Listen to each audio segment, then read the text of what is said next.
Hello my dear friend, how are you? I hope you all will be fine. PK25 NG की YouTube classes पर आपका बहुत बहुत स्वागत। जैसे कि आपको पता है, कल हमने स्वतंत्रता के अधिकार के तहत आर्टिकल 19 और 20 को कवर कर लिया था। आज हम आर्टिकल 21 और 22 के बारे में डिस्कशन करेंगे। साथ ही यदि अभी तक आपने फर्स्ट वाला पार्ट जो स्वतंत्रता के अधिकार के तहत अपलोड किया गया तो उसको अभी नहीं देखा है, तो आप उसको पहले देखिए, डिस्क्रिप्शन में उसका लिंक मिल जाएगा। फिर आज हम बात करेंगे आर्टिकल 21 एवं आर्टिकल 22 में किस तरीके से प्रावधान दिए गए हैं हमारे लिए। तो चलिए शुरू करते हैं।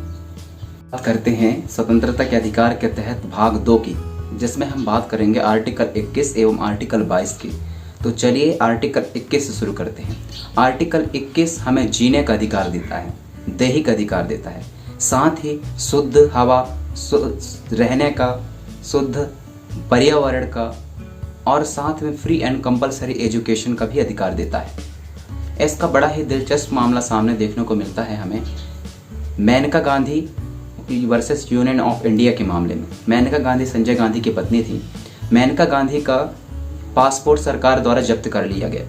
मेनका गांधी ने इस मामले को सुप्रीम कोर्ट में चैलेंज की, चुनौती दी और उन्होंने कहा कि यह मेरी भौतिक अधिकार का हनन है। सुप्रीम कोर्ट ने विदेश जाने के इस पासपोर्ट की सुविधा को आर्टिकल 21 का भाग माना।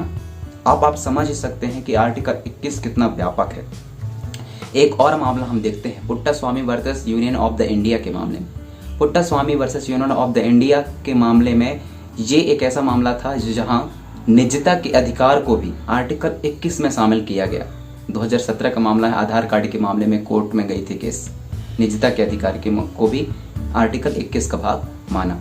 अब हम बात करते हैं आर्टिकल 21 के ही तहत क्या ये हमें जीने का अधिकार बस देता है, क्या मरने का अधिकार नहीं देता? नहीं, मरने का अधिकार बिल्कुल नहीं देता। इसका एक बेस्ट एग्जांपल देखेंगे तो हम देखते हैं Arunachal versus Union of the India के मामले में। ये एक मुंबई का मामला है जहां मुंबई की एक अरुणाचल नाम की लड़की नर्स थी। वो मुंबई के एक हॉस्पिटल में नर्स थी। वहां के कर्मचारी द्वारा उनका रेप कर दिया गया। वो इस रेप के बाद जो है कोमा में चली गई। उनकी जो वकील थी पिंकी वीरानी, इन्होंने कोर्ट से उनके मरने की अधिकार के बारे में बात कही। कोर्ट ने कहा हमारा संविधान जीने का अधिकार देता है, मरने का अधिकार नहीं देता। लेकिन उसमें कोर्ट ने यह भी कहा कि कोई व्यक्ति जो असाध्य बीमारी से गुजर रहा हो और 4 डॉक्टर ये लिख करके दे दें कि इसके लिए मरना ही उचित है, तब मरने का अधिकार दिया जा सकता है या मरने का अधिकार दिया जा सकता है। ये ऐसे मामले देखने को मिलता है। अब आर्टिकल 21 के तहत ही हम निद्रा के अधिकार को भी आर्टिकल 21 का भाग ही मानते हैं। और साथ ही आपको पता है कि आर्टिकल 21 के धारा 44 के तहत निद्रा के अधिकार आर्टिकल 21 का भाग है। साथ ही आपको पता होगा कि आर्टिकल 21A या ए जो है यहाँ, इसका मतलब ये है कि यह बाद में हमारे संविधान में जोड़ा गया है। आर्टिकल 21 के धारा ए के तहत फ्री एंड कंपलसरी एजुकेशन देने की सुविधाएं दी गई है किसको? एज ग्रुप 6 से लेकर के 14 वर्ष तक के बच्चे को। आपको पता होगा कि 2002 में वेंकट चलैया की समीक्षा ने, जब अटल बिहारी वाजपेयी की सरकार केंद्र पर थी, उस समय एक आयोग की गठन किया गया था। इस आयोग ने ये बोला कि आप 6 से लेकर 14 को छोड़ 6 से लेकर के इसको 18 तक करिए। लेकिन उनका इस आयोग का निर्णय सही तरीके से रिपोर्ट को नहीं लिया गया और वो 6 से लेकर 14 तक की फ्री एंड कंपलसरी एजुकेशन दी गई।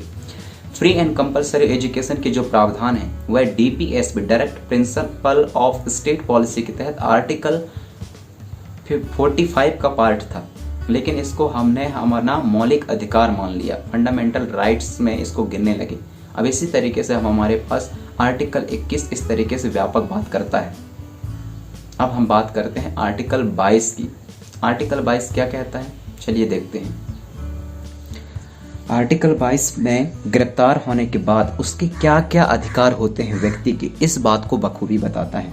आर्टिकल 22 गिरफ्तारी के कारण जानने का अधिकार देता है, मजिस्ट्रेट के समक्ष 24 घंटे के अंदर उपस्थित होने का अधिकार देता है, वकील से अपनी गिरफ्तारी की सलाह लेने का अधिकार देता है। ये तीनों बातें निरोधक कानून के अंतर्गत गिरफ्तार किए गए व्यक्ति के पर लागू नहीं होती।